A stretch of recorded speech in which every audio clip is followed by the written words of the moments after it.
സോണിയാഗാന്ധിയുടെ കാര്യം ഇന്ന് അനുരാഗ് ഠാക്കൂർ ആവർത്തിച്ച് സോണിയാഗാന്ധിക്ക് 1980 വോട്ടിംഗ് പവർ ഉണ്ടായിരുന്നു എന്നൊക്കെ പറയുന്നുണ്ട്. നിങ്ങൾ സോണിയാഗാന്ധിയുടെ കാര്യം എന്താ മനസ്സിലായി? 1968 സോണിയാഗാന്ധി രാജീവ് ഗാന്ധിയെ കല്യാണം കഴിക്കുന്നത്. അത് നമ്മുടെ സ്പെഷ്യൽ മാരേജ് ആക്ട് പ്രകാരമാണ് കല്യാണം കഴിക്കുന്നത്. സ്പെഷ്യൽ മാരേജ് ആക്ട് പ്രകാരം കല്യാണം കഴിച്ചു കഴിഞ്ഞാൽ സിറ്റിസൺഷിപ്പ് ആക്ട് പ്രകാരം നമുക്ക് ഒരു സിറ്റിസൺഷിപ്പ് കിട്ടണമെന്നുണ്ടെങ്കിൽ 2 ക്ലോസ് ആണുള്ളത്. ഒന്ന്, ഒരു ഇന്ത്യൻ പൗരനെ കല്യാണം കഴിക്കണമെന്നും 5 വർഷം തുടർച്ചയായി പ്രസിഡന്റ് ആയിരിക്കണമെന്നുള്ളത്, 3 ആപ്ലിക്കേഷൻ കൊടുക്കണമെന്നുള്ളതാണ്. 1980 ഡൽഹിയിലെ കരട് വോട്ടർ പട്ടികയിൽ സോണിയാഗാന്ധിയുടെ പേര് വന്നു. അതെങ്ങനെയാണ് വന്നത്? 1980 അന്ന് ഭരിച്ചുകൊണ്ടിരുന്നത് ജനതാ പാർട്ടിയാണ്. ഇപ്പൊ നമുക്കറിയാം, അന്ന് ജനതാ പാർട്ടി ഭരിക്കുന്നതിന് മുമ്പും അന്നുമൊക്കെ സോണിയാഗാന്ധിക്കും രാജീവ് ഗാന്ധിക്കും ഇന്ദിരാഗാന്ധിക്കും എതിരെ നടന്ന ഗൂഢാലോചന, ഇലക്ഷൻ കേസ് ഉൾപ്പെടെ അന്ന് പാർട്ടിക്കുള്ളിലും പുറത്തുമുണ്ടായിരുന്ന ശത്രുക്കൾ ഉണ്ടാക്കിയ ഓരോരോ കേസുകളെ കുറിച്ച് നമുക്ക് അന്ന് വ്യക്തമായിട്ട് അറിയാം.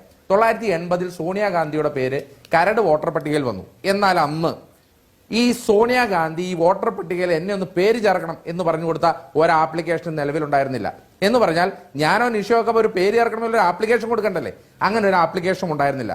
ഈ കരട് വോട്ടർ പട്ടിക വന്നപ്പോൾ തന്നെ ശ്രദ്ധയിൽപ്പെട്ട ഇന്ദിരാഗാന്ധിയും സോണിയാഗാന്ധിയും നേരിട്ട് അവർ അപേക്ഷ കൊടുത്ത് എന്റെ പേര് റിമൂവ് ചെയ്യണം, ഞാൻ സിറ്റിസൺ അല്ല എന്ന് പറഞ്ഞ് റിമൂവ് ചെയ്യണമെന്ന് പറയുന്ന അപേക്ഷ കൊടുത്തു. ആ അപേക്ഷ ഇന്നും ഇന്ത്യയുടെ മന്ത്രാലയത്തിൽ കിടക്കുന്നുണ്ട്. ആ അപേക്ഷയും പ്രകാരം റിമൂവ് ചെയ്തു. 1983 സിറ്റിസൺഷിപ്പ് ആക്ട് പ്രകാരം സോണിയാഗാന്ധി സിറ്റിസൺ ആയതോടുകൂടി പിന്നീട് വോട്ടർ പട്ടികയിൽ പേര് വന്നു. അതുമാത്രമല്ല, ഇതിലെ പ്രധാനപ്പെട്ട വിഷയം സോണിയാഗാന്ധിയുടെ പൗരത്വവുമായി ബന്ധപ്പെട്ട 4 കേസുകൾ ഇന്ത്യയിൽ ഉണ്ടായിട്ടുണ്ട്. ഒന്ന്, 1999 ഡൽഹി ഹൈക്കോടതിയിൽ ഒരു പബ്ലിക് ഇൻട്രസ്റ്റ് ലിറ്റിഗേഷൻ വരികയും അത് അപ്പാടെ തള്ളിയിട്ട് പറഞ്ഞു ഇത് പൊളിറ്റിക്കലി മോട്ടിവേറ്റഡ് ആണെന്ന് പറഞ്ഞു. 1999 സോണിയാഗാന്ധിയുടെ അമേത്തി വിജയത്തിന് പിന്നാലെ ഇലക്ഷൻ കേസായി സുപ്രീം കോടതി വന്നപ്പോൾ സുപ്രീം കോടതി ഇത് മുഴുവൻ പരിശോധിച്ചു. ഇവർ പറഞ്ഞ 80 വിഷയവും 83 വിഷയവും സോണിയാഗാന്ധിയുടെ പൗരത്വം അത് റദ്ദാക്കണമെന്ന് ആവശ്യപ്പെട്ടുകൊണ്ടാണ് BJP-ക്കാർ അന്ന് ഇലക്ഷൻ പെറ്റീഷൻ കൊടുത്തത്. 2001 ബഹുമാനപ്പെട്ട സുപ്രീം കോടതി വിധി പ്രസ്താവിച്ചു, സോണിയാഗാന്ധി എല്ലാ മാനദണ്ഡങ്ങളും അനുസരിച്ചുള്ള ഇന്ത്യൻ പൗരത്വം സ്വീകരിച്ച വ്യക്തിയാണ്, അവർക്ക് വോട്ട് ചെയ്യാം, അവർക്ക് തെരഞ്ഞെടുപ്പിൽ മത്സരിക്കാം, തെരഞ്ഞെടുപ്പിൽ മത്സരിച്ച് MP ആകാമെന്ന് 2001 ബഹുമാനപ്പെട്ട സുപ്രീം കോടതി വിധി പ്രസ്താവിച്ചു. BJP-ക്കാരന്റെ കേസിലായിരുന്നു.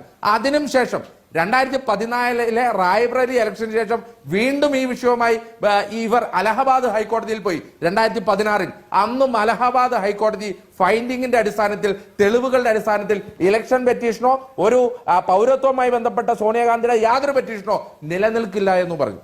അതായത് 4 കോടതി വിധി, അത് സുപ്രീം കോടതി വിധി അടക്കമുള്ള ഒരു വിഷയത്തിലാണ് 25-30 കൊല്ലത്തിന് ശേഷം ഒരു വലിയ ഗുരുതരമായ ആരോപണം വന്നപ്പോൾ അത് വീണ്ടും ഉന്നയിക്കുന്നത് എന്ന് പറയുമ്പോൾ ഇവരുടെ ഇന്റൻഷൻ എന്താണെന്നുള്ളതും ഇവർ ഏത് ചുഴിയിലാണ് അകപ്പെട്ടത് എന്നുള്ളതും വളരെ വ്യക്തമാണ്.